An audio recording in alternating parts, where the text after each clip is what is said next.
Hey everyone, this is Derek with Adobe Rock, and I'm here with Andrew and Amy Hiller, who've been nice enough to show us their yard. Andrew actually grew up in my neighborhood. His older brother was my best friend, and then we reconnected here in Grantsville, Utah, and I'm excited to see what they've got. Let's go have a look. All right.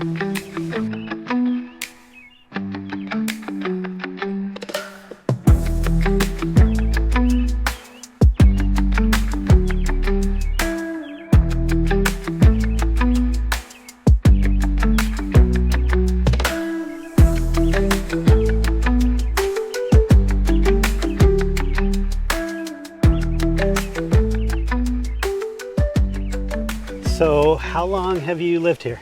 7 years. 7 years. And did you get started on the yard right away or started a little later? Right away, setting the water lines for all the plants and just giving us a base idea of how things are going to look. All right, well, it looks amazing. Oh, thank you. So we love to see interesting things when we come to yards, and I see one right now. Is this a real outhouse? It's in the same fashion of a real outhouse. It doesn't work, but it's used as more or less a garden shed. Did you want to take a look? Yeah, let's have a look. Where did you get it? Did you build it, or? So it was built for my my grandparents. My grandfather had a heart transplant about 30, 40 years ago, and a neighbor made it for him and made the stained glass window because they had an affinity for peanuts and all things Snoopy. So when they passed away, it was the one thing I wanted, and I got it to have that be a showcase in the yard. And now it's used as a garden shed? Yeah, he used it as a garden shed, and I decided to carry on that same tradition. Yeah. You're never put in the doghouse and have to No. use this? Not yet. No. Well, that's really cool. I like the uniqueness of it. It's a nice little feature. Yeah, thank you. It looks like you have a garden over here, That's right. raised beds. Yes. Yeah, a lot easier than in the ground garden. I noticed in the pathway up here, you have some big rocks, but then you have a lot of smaller rocks too. Is there a reason you have the different sizes?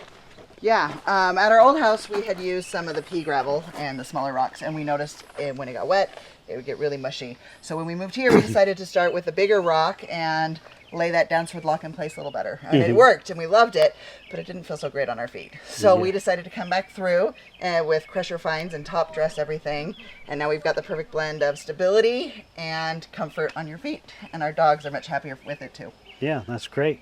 One thing we've always noticed is if we have the different sizes too, it tends to leave a little less. Yes. When it's all the same size, that footprint always pushes the rock out. For sure. So it stays a little bit.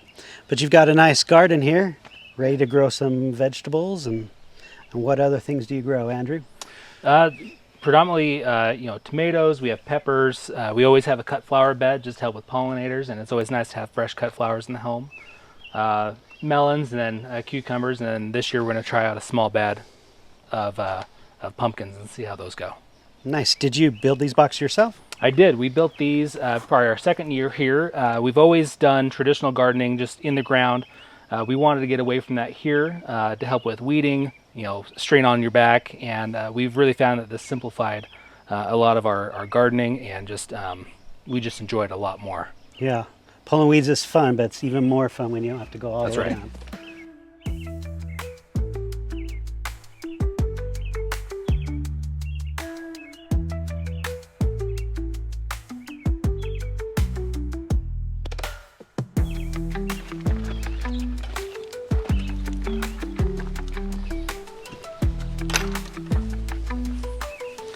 So you have a pretty big yard.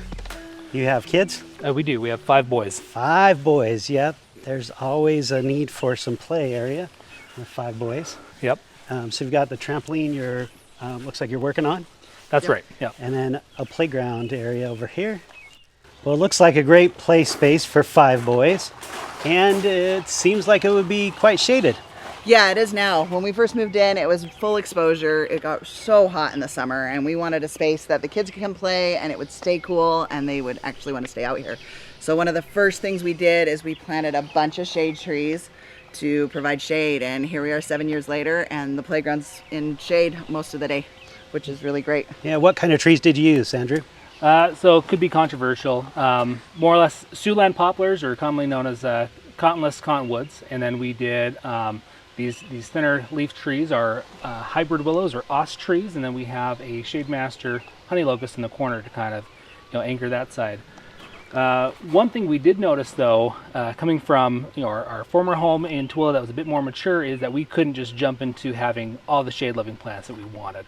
And so throughout the years we've had to transition some of these zones to be more from full sun to part shade or full shade.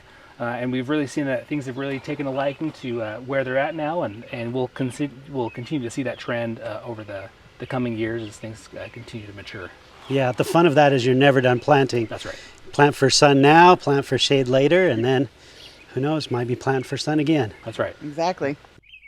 Before we get to the gazebo, I noticed this bench. Is this for you to watch the kids?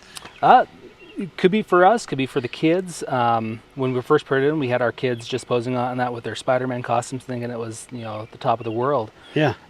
Fun story though, where this came from. So years ago, one of my brothers worked for a concrete cutting company in Salt Lake, and they were working on building the conference center downtown. And so they had a bunch of remnants and scrap pieces of granite that were from Temple Square, and they thought it'd be a great idea to put some pieces together and make a couple custom benches, one of a kind. You won't find this anywhere else. Yeah. And there's two of them. One's here and one's with a brother of mine in Portland.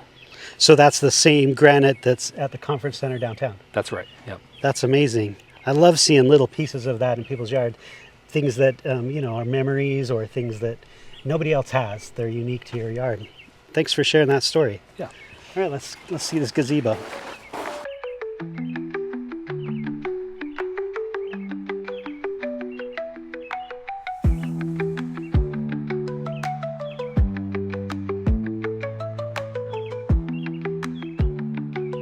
This is a big project. Did you guys do it all yourself? Does one of you do more than the other? It's a give and take, right? I buy all this stuff, and she tells me put it there, put it there, put it there. It works out pretty well for us. Well, somebody's got to be the boss, right? That's right.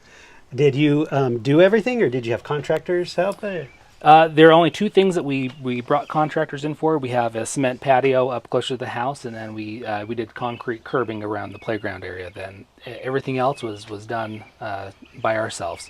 That's great. This looks like a lot of time over the 7 years. Is it something you enjoy, or something the boss makes you do? No, it's something I enjoy. Years ago, I decided to really take a liking to gardening. It really helped me calm down. I was in a stressful position with the job. And, some people say that, it's cheaper than therapy, but I found that over the years, it's definitely not cheaper. But I really enjoy it, and the outcome is really something that makes us smile, and we enjoy the space. Yeah, well, I love it. This has been what I've been having my eye on since we got in here. Can we go back and see this hammock? Yeah, let's check it out.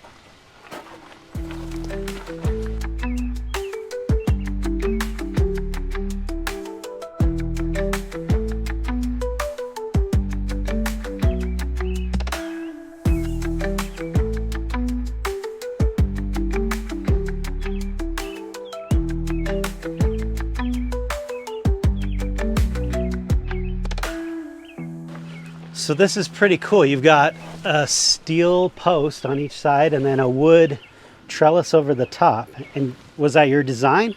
It's just something we came up with. So the steel came from a family member's property in the Salt Lake Valley, and they were just going to throw it away. And we decided at the time it was about 20 feet long, and so we cut that in half, brought it here, put some holes in the ground, and wanted to make a hammock out of it. I'm a big guy, and I wanted to have something that could hold me and potentially a couple of the kids at the same time without having any problems. Yeah, well, I love this. This is where I would be after I was done working. I'd be coming out here and I'd be just chilling, relaxing. Yeah, it's really, really nice. Yeah, I love the plantings in front, plantings around it. It looks like you're going to get some shade from those trees as well as the vine that's coming across. This is a really nice space. Yeah, we've really enjoyed it.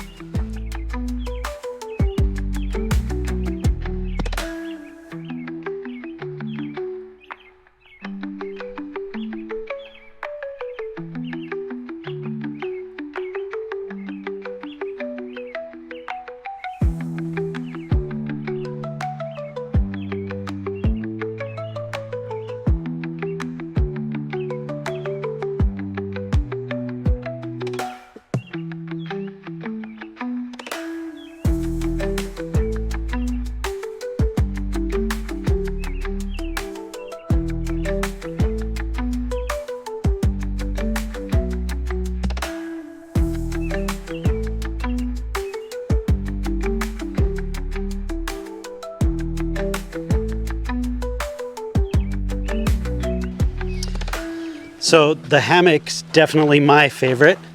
And Amy, you said you like the gazebo. Yeah, I'm a writer, and so that's where I like to go and write my stories. Nice. Is there one more favorite part here, Andrew? I'd say this is probably one of my favorite areas.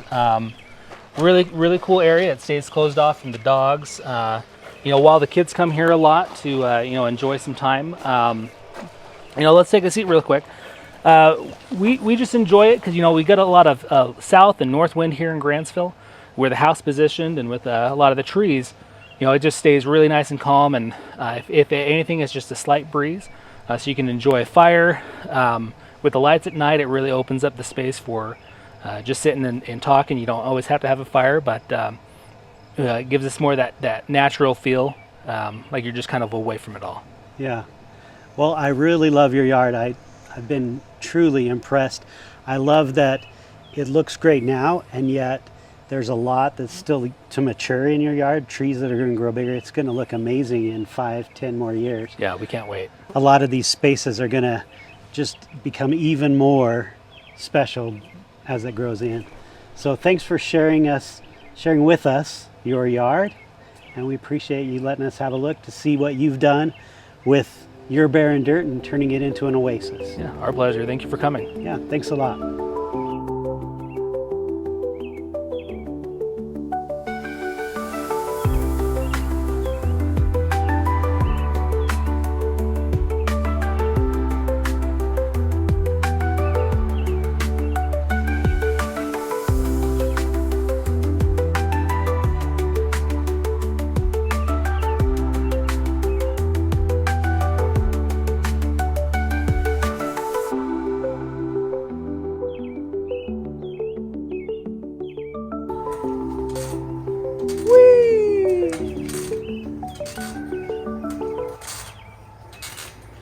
Some people's kids, right? Time to go, buddy. Time to go. Party's over. Man.